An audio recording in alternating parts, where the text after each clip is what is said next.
Ano ba niluto ni ate ko? Tinola. Kasi yung favorite ko. Yan na pala eh. Tinola. Oh. Wow! Ate Claude, ang sarap naman ito. Mauna na ako nagugutom na ako Lay, Tommy. May gusto sana kaming ipaalam ng ate niyo sa inyo. Na gusto na sana namin bumukod. Pagdesisyon na namin para matuto naman kami tumayo sa sarili namin mga paa. Pero ate, okay naman kayo dito sa bahay Saka lalayo pa kayo dito, libre na. Dito sa trabaho ni Daeco, may libreng pabahay. Sayang naman kung hindi namin i-avail. Oo nga. Tsaka gusto ko rin naman masolo si Claude. Pero kuya, di ba sabi ni mama, tayo mag-iwan. Hay naku, Lay. Tandaan mo, hindi kita iiwan. Dadalaw pa rin kami dito madalas. Pero sana naman ate, di ba? Nasabihan mo muna ako bago ka gumagawa ng desisyon. Abay kayo nag-aya-aya sa akin dito nung nahimik ako sa bahay, tapos ikaw itong mga iiwan. Kaya ulit sila na ako.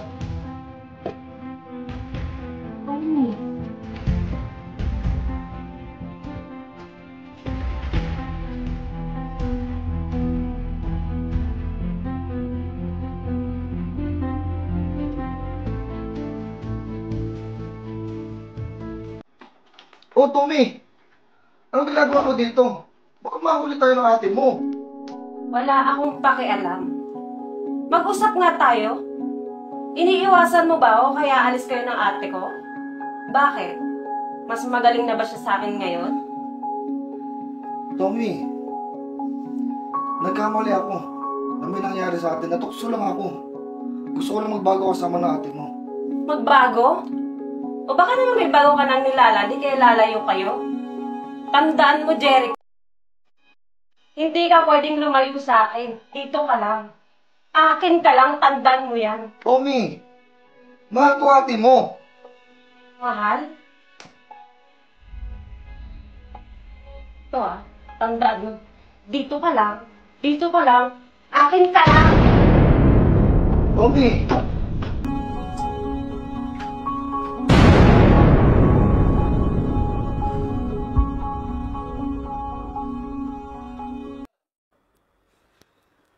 Magda talaga sa akin yung babae ng pagdating.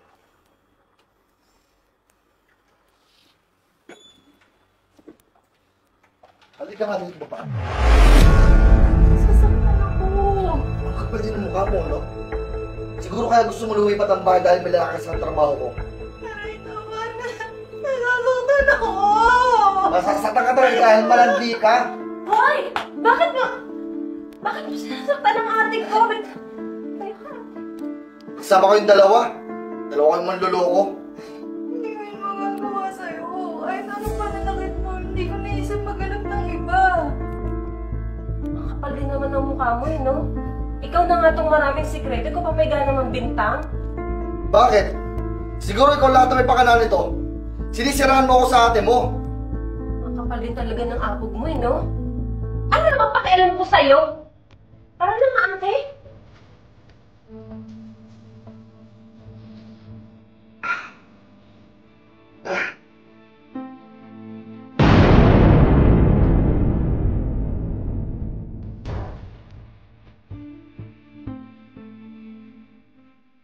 Sabi ko naman kasi sa'yo, ate, wala mo na yung lalaki na yan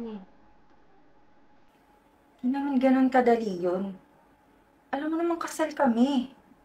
Ay, sus, kasal-kasal. Yan ka na naman sa kasal na yan. Kahit sinasaktan ka na, kasal pa rin iniisip mo.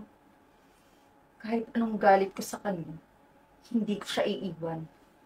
Di baling mamatay na siya. Huwag lang siyang mapunta sa iba. Ate, chill lang.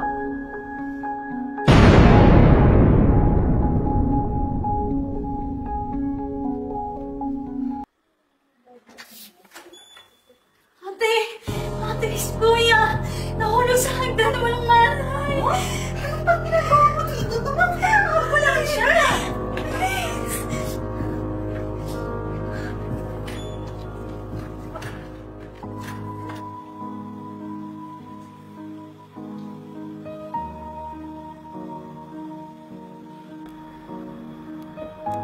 Magaling ka, kuya, ha? May pagluto kita ng tinola. Favorite mo yun? Basta magaling ka, ha?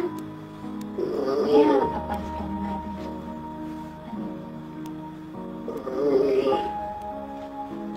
Olay, pasok na muna ako sa trabaho. Ikaw nang bahala sa kuya mo. Sige, ate. Pero, wait lang, ate. May kukunin lang ako sa loob yung pagkain.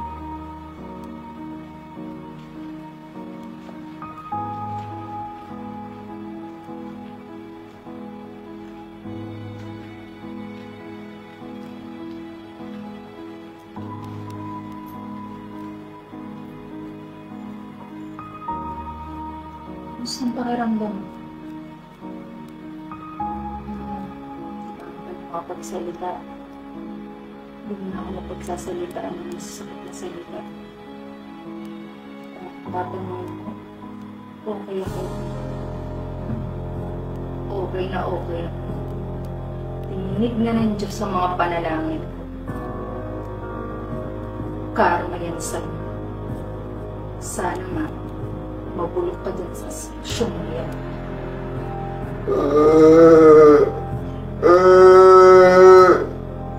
Bakit? Ano nangyari? Wala rin. Baka nagugutom na yung kuya mo. O kaya napagod na siya kakahiga. Sige na, Lay. Papasok na ako, ha? Sige, ate. Ako na bahala.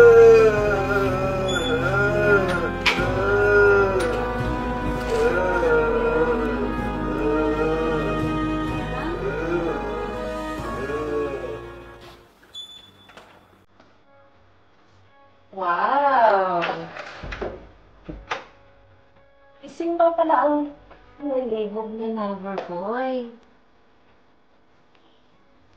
Alam mo, Jericho, kung nakinig ka lang sana sa akin, sana hindi ka nagpataganyan. Alam mo naman, di ba? Malakas ako sa itaas. Pinagdasal ko yung sana dito ka na lang. Ayun, dito ka na nga lang. Panghabang ka na. Naninigas ka ba? Di ba yan naman ang gusto mo, naninigas? Sa kanong inutil.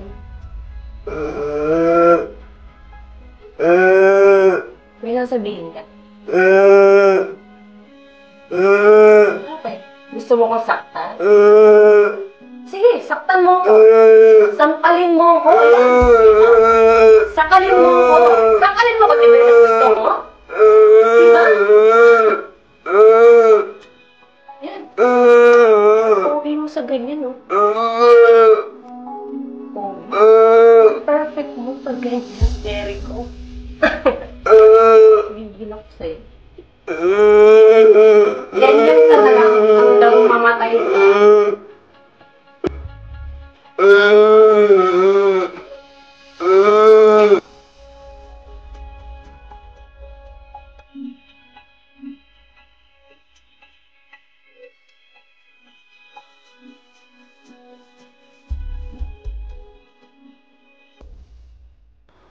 Kuya, ang pagaling ka na yan. Tulungan mo yung sarili mo. 6 na buwan na nakalipas, ganyan ka pa rin. Dapat mo tulungan mo yung sarili mo. Diba? Lay, kailangan na pala namin umalis para makaipon din. Kaya pumayag na ako magpa-assign sa ibang lugar. Pag mag-alala, magpapadala pa rin naman ako.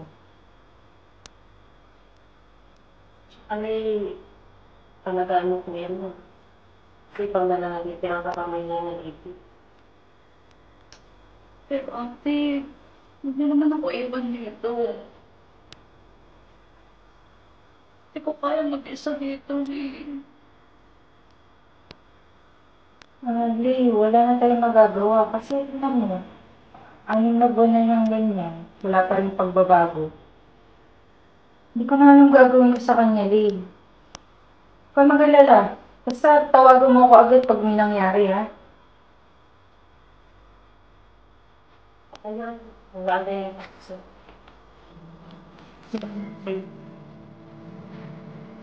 Kuya.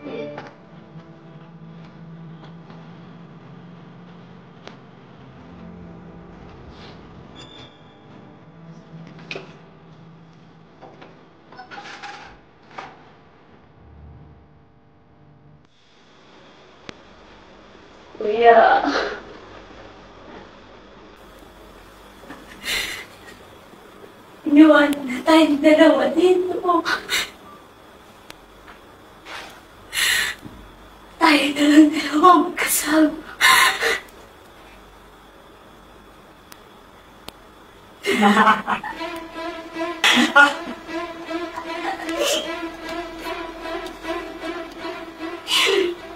Sabi ko sa'yo eh.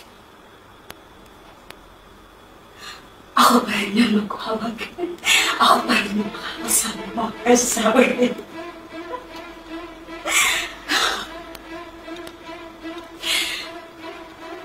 Buti na lang, uto-uto ka ako. Buti na lang, uto-uto ka.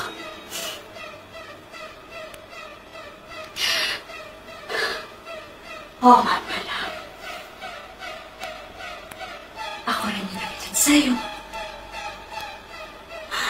Ako rin yung nandyan kami lalaki sila. Okay na din yun sa'yo. Kasi baka maunahan ako nito kung anong gawin sa'yo.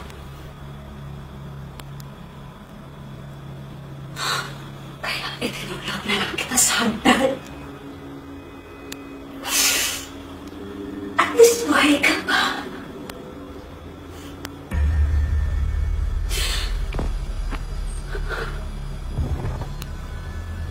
Baka makalimutan ko yung tanong mo.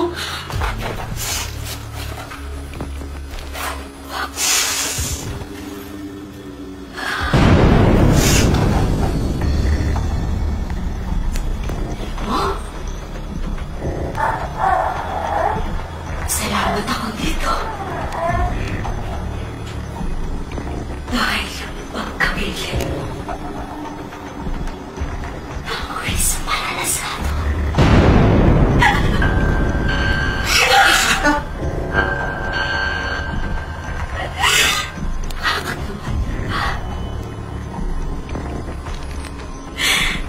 Pero, ang mahalaga, kasama tayo, kuya. Hindi mo na ako iiwan. Hindi naman ang importante. Hindi mo ako iiwan.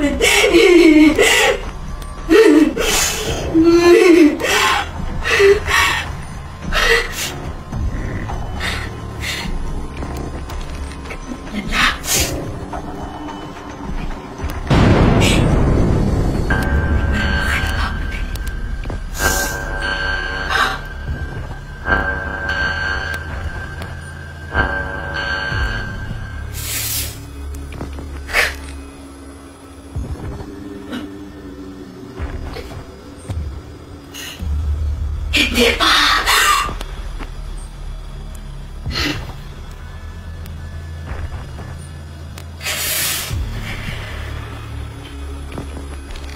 Tama lang yan sa'yo. Para hindi ka na makapanloko ng mga babae at hindi ka na makapanakit ng ibang tao.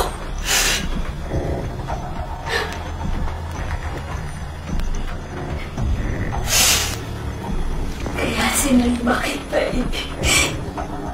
Isinalba kita. Kuya! Isinalba kita! Ay! Yung mga babae lang pala. Ha? Para akong superhero. Diba, kuya? Dapat nga proud ka eh. Diba? Diba, kuya? Diba? Sana!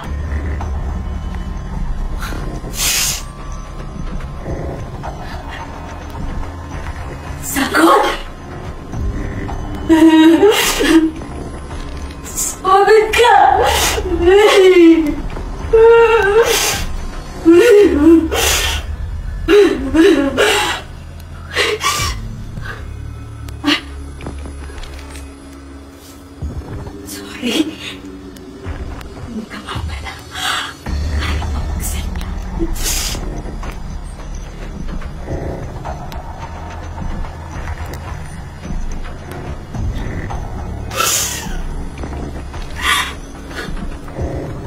kuya.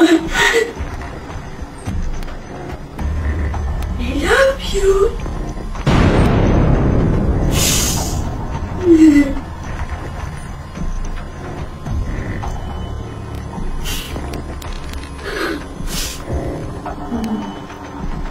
Mm.